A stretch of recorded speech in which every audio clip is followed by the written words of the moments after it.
We'll go back to 1936 in Sulphur Springs, Indiana. What was it like growing up? What did you do for fun? Well, the day I was born was July the 25th, and it was record temperatures. And there was no air conditioning, and my mother was in the hospital without air conditioning, and her doctor went to his office and got a fan to put in the room with her because he felt sorry for her. And what was it like in Sulphur Springs? I had a wonderful life in Sulphur Springs. I never had any brothers and sisters, but my mom and dad probably spoiled me. And all the neighborhood kids were boys. I didn't have any little girls to play with. Rode a bicycle was my favorite pastime. And I loved playing ball. And since I didn't have brothers and sisters, I played with all those boys in the neighborhood.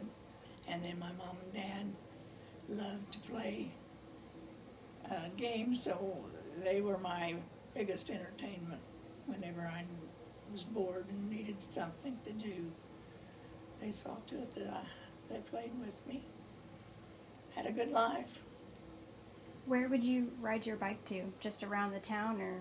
Well, we had a Highway 36 going down the middle of town, and I was only allowed on the north side. I couldn't go all over town, but I could go on the north end.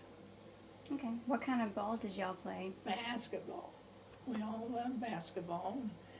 They'd get out and play. We'd play pinochle and horse. I can remember going to basketball games with my mother and dad. When I was still so little, I sat on their lap. And there was a gymnasium, or the gymnasium had a stage at one end, and there was curtains up there, and I can remember when the ball would go out of bounds and go up there behind those curtains, I was always kind of interested in what was up there because the curtains were closed, and I didn't know where they were getting that ball, but anyway, that's some of my fondest memories was basketball in the old Sulphur gym. So tell me about your parents. My dad had 7 brothers and sisters, and he went, his dad only had one arm. He got one arm taken off below the elbow when he was a little boy. And no, he was a young man. But anyway, those kids, the 7 kids, had to do most of the work because he was not physically able to do as much. And so my dad he had a twin brother, but my dad was a worker, and he went out and lived with other farmers to earn some money for his family. And my mother, she worked at the telephone office as a telephone operator, and she also worked in a grocery store. The people would bring in their cream and their milk, and she had a part in selling that. And she was just a very young girl when she had to work, and she had 2 sisters and a brother, and they all had to do their share because both of their grandparents were not able to, well, they didn't go out and work like kids do now. Every Saturday morning, my mom and daddy would go to the grocery store, and I stayed with my grandmother. And she was always baking, preparing for Sunday, because everybody in their family would kind of gather at Grandma's on Sunday for a big old Sunday dinner. And then in the afternoon, they'd always get out and have a game of croquet or pinochle, one-eyed cat they called it. And it was good old days. I had wonderful parents and grandparents. So was your dad a farmer kind of his whole life? And my dad after he got out of school, he got a job at the Chrysler factory in Newcastle. And he also was a very good carpenter. So he'd worked 8-hour shift at the Chrysler, and he got off at 2:30, and he'd come home and he'd have carpenter jobs. He built several houses there in Sulphur Springs. And then when they got to be in their 40s, Dad decided to build us a house. So it was a 3-way deal. My dad and my mom and I went together and built the house. Of course, he had the brains. We just do simple things. So you already talked a little bit about your grandparents, but tell me a little bit more about them. Were they born here, or did they come over from somewhere? They were born in Henry County. I'm not really sure where. My dad was born at home. The neighbor ladies and ladies would all come when somebody had a baby, and they would come and help out. So my dad was the last of the kids, and he had a twin brother. And my dad was named Max Byron, and his brother was named Rex Burton. The doctor, his name was Doc Post, said he was not going to call him Max and Rex, he was going to call him Buck and Barry. Mm-hmm. So most people didn't know them by any other name but Buck and Barry. My grandpa was an assessor, my dad's dad. He was an assessor. And back then, that was a pretty prestigious job. He would go around to everyone's home, and it's kind of like paying taxes. My mother's dad worked at the Jersey Creamery in Knightstown, but they had moved to Sulphur Springs.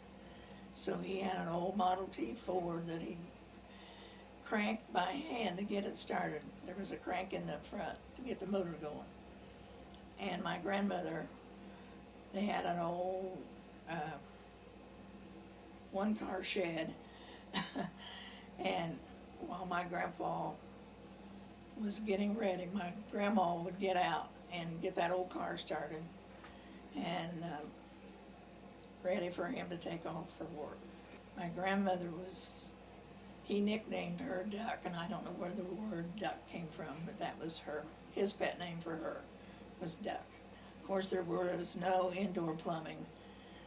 You had to go to the outhouse for bathroom privileges, and there was 2 old pumps on the back porch, and to get your water, you'd have to go out and pump the water.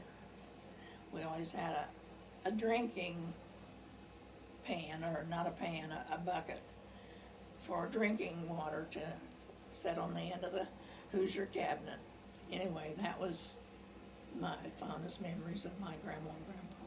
And my grandmother, on my dad's side, died when I was a year old. On my birthday, she died. And my dad always said, the year before, when I was born, was the happiest day of his life. And a year later, on that day, it was the saddest day of his life, because he lost his mother. Mm-hmm. Where did you go to high school? Sulphur Springs High School. Sulphur Springs High School. What was high school like? Well, it was high school like I had 15 in my class. And 9 girls and 6 boys.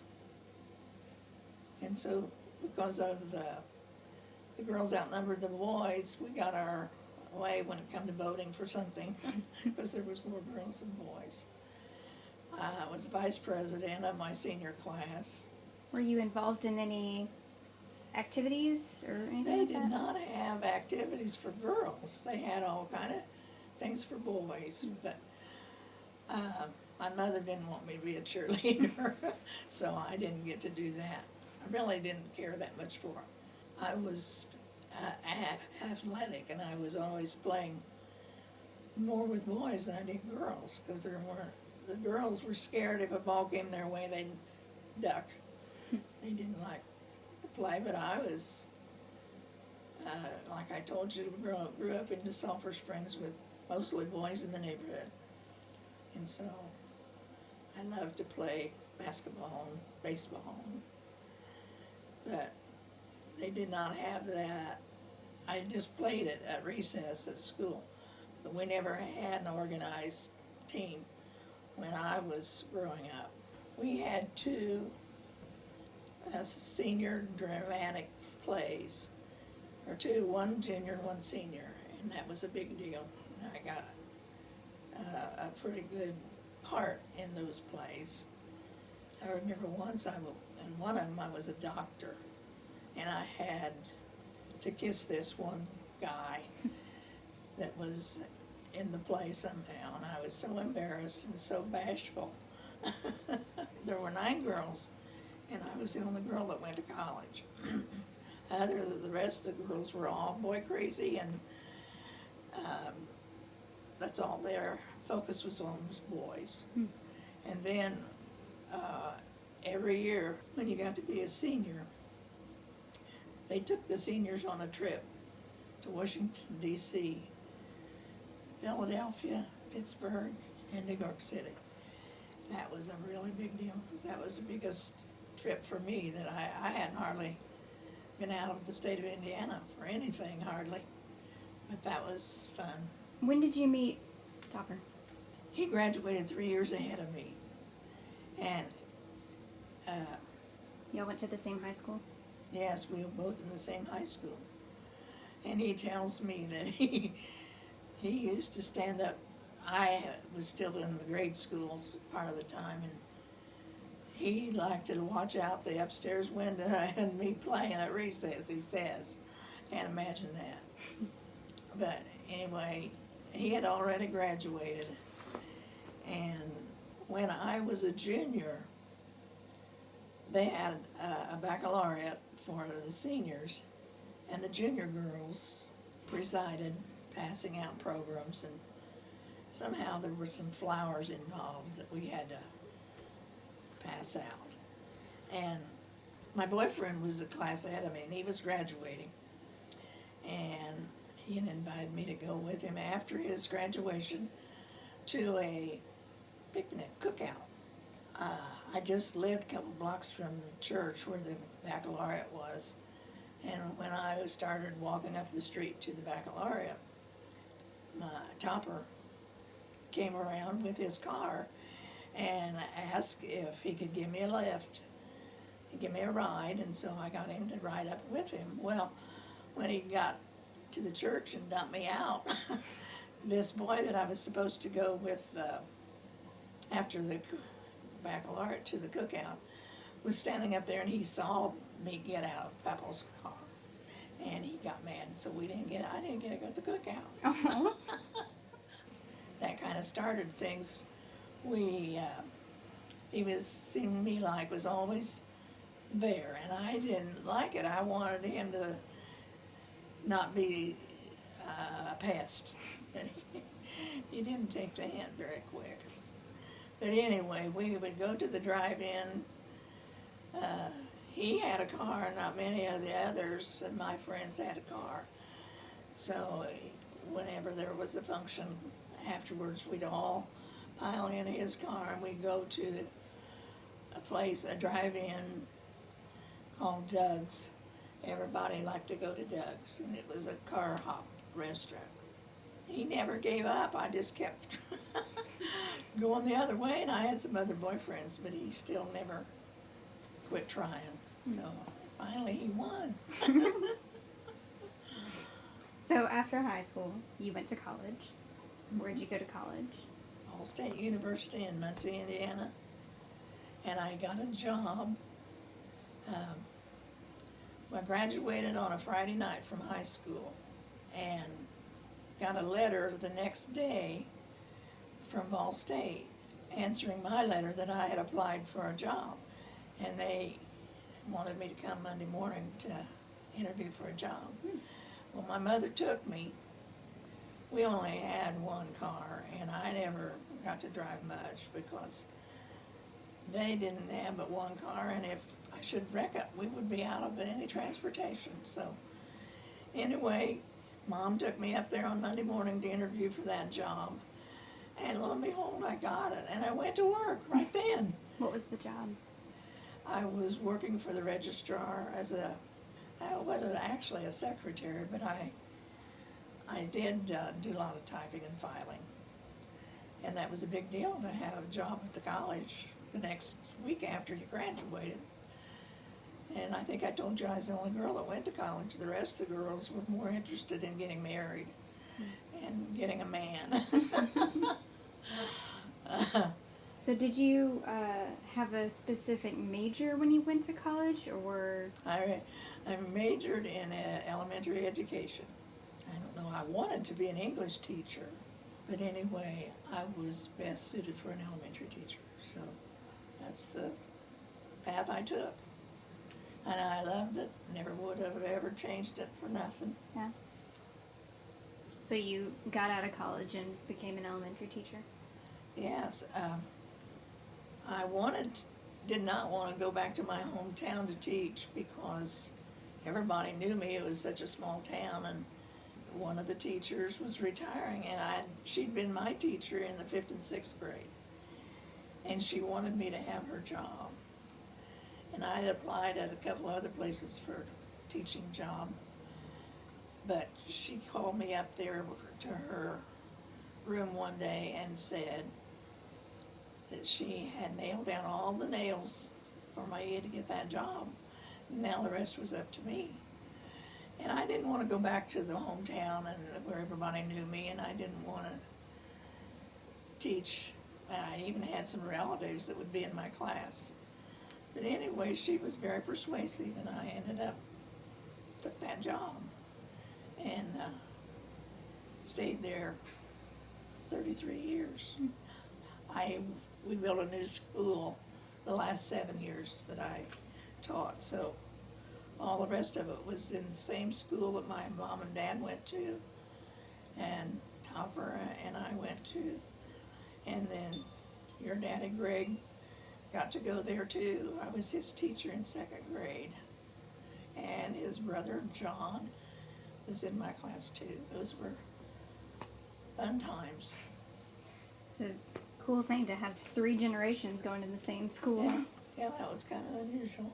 When Topper went off to the war, what was that like? We weren't married yet, and so when they had the draft then, and the men were all had to sign up for the draft and had to go. So he didn't want to, of course, but he had to go, and he spent 21 months in Japan. And I was very lonesome and homesick for him. And we didn't have, of course, the modern technology we do now. The only thing that we were allowed or could do would be to write letters. And we wrote almost every day. But we still, marriage was not, we hadn't talked about being married when he left. So, but anyway, I knew that he was probably worth waiting for. So I didn't date when I was in college. I was waiting on him. When he got out of the service, his mom and dad picked him up at Indianapolis and brought him home. And he said, first thing he did was get in his car. He had a car before he left, and he had left it for his sister, Aunt Phil, to drive while he was going to service. But when he got home that day, the first place he went was to Ball State, where I lived. We hadn't seen each other for, 19 months, I believe it was. So that was a red letter day. And did y'all get married shortly after that? He went to the service in 53, he got out in 55, and we got married in 56. What was the happiest time of your life? Oh my, there were several happy times. There are more than one. The day we married was probably the happiest. And then the day our first child, Greg, was a wonderful time. And then 2 years later, John came along. Those were the highlights of our life. Was there a big invention that you remember in your life that Microwave ovens. microwave ovens? Yeah. Uh, and we did not have a microwave oven right off. A lot of people had them, and I didn't want one because of the radiation that was threatening if you were using a microwave oven very much. But when I was teaching, Papa was farming, and he would have to come home and get something to eat, and he wanted a microwave oven for Christmas. But I thought he was joking. So 3 years went by. Every year he'd say microwave oven on his list. And finally, after the third year, I said, "Are you really serious?" And he said he was, so I got him a microwave oven for Christmas. Is there any event that was on the national scene that you remember, like it happened and you know exactly where you were and what Yes, you were doing when when it happened? John Kennedy was assassinated, it was November the 22nd. That was when I had your daddy and John, and they were little boys, and I didn't teach for 4 years. So we were at home, and they were playing around there in the house, and I was watching the news around noon when the story came that John F. Kennedy had been assassinated. It was a big news that day. Everybody was just shocked and wondered what was going to become of our country. They had to swear in the vice president for our country to be protected. So Lyndon Johnson was the vice, and they got him sworn in within hours probably. That was a big deal. And then the end of World War II, I was a little girl, but my mother's brother had been overseas and went as far as any American soldier ever went, to the Baltic Sea. I remember that being a big deal. And I remember my mother crying when the news came that the war was over, because that meant her brother was going to live and come home. And those probably were the two outstanding events in my life. Were there any other presidents that you remember that you have memories about, or just like who was the first president that you remember? That I remember Franklin Delano Roosevelt. I was just a little preschooler when I remember him. He was in a wheelchair. He'd had polio, but he was a very smart. But he was a Democrat, so my parents were not all that interested in Roosevelt. What advice do you have for the next generation? Advice. The world has changed so much in my lifetime. I feel so outdated. I don't really feel like I'm in the swing, so to speak, because the electronics has changed our way of life so much that I don't feel like that I have all that much to offer. Because if you aren't computer savvy, which I'm not, you're kind of left out. I think it's very important that you dedicate your life to Jesus Christ. I think you need be in church and serve the Lord as best you can. That's what I would advise my grandchildren.